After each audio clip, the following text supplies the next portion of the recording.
The difference between an unbeliever or a natural person and a spiritual person is that the spiritual person has subjected his or her will under the will of God.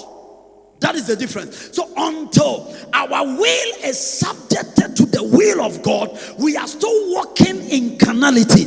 We are still walking in naturalness. We are still walking in the physical dimension of life. And that is how we know matured people and immature people in the spirit is. Because a spiritual person is somebody who has learned to know the will of God, even if it is against his plans, and has subjected his human will under God's will.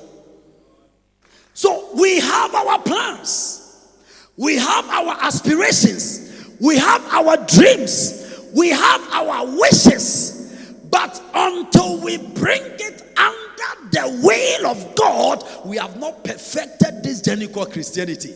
And that is how we see immature people and we see matured people.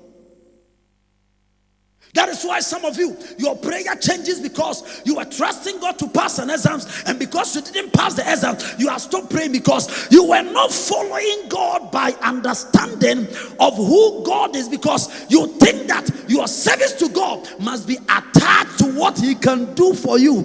If you are still operating with that understanding, you are not there yet. Because you know what? It's not only what God does for us that shows that He loves us. Sometimes what He doesn't do for us is also a demonstration of His love for us, because you and I are limited. We have no idea how we will die. We have no idea what will destroy us. We have no idea how we will lose our life. Do you know somebody got a job, and once the person was going to the news station, the person had an accident and died? Imagine if God didn't give that person the job. The person would have said, God has disappointed me.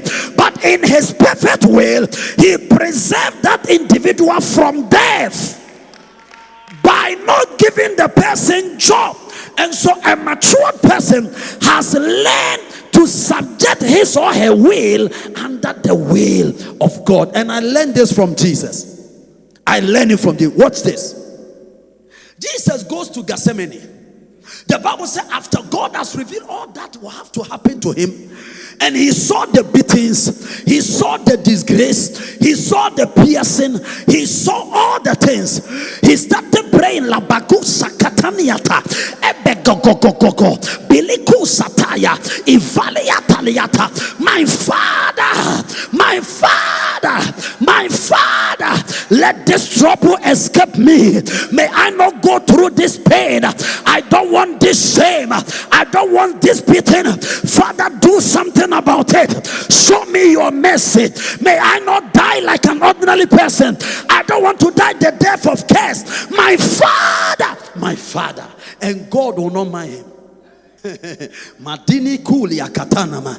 Imagine, and it was not an ordinary prayer. The Bible says he prayed, and his sweat was oozing like the oozing of blood. And yet God didn't listen to that prayer. He was quiet. And after praying for some time, he came and said, Lord, not as I will, but thou will it. Not as I want it, but the way you want it. Not as I wish it, but the way you wish it. In other words, you may have a way you think God has to deal with you to show that He loves you, but it might not be His plan.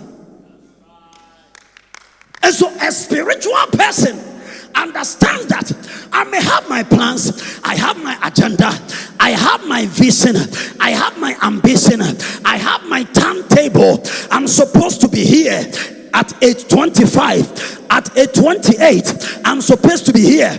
I want to be here at 30. Yes, that is your timetable, but does it match with God's will for your life? And here is the case.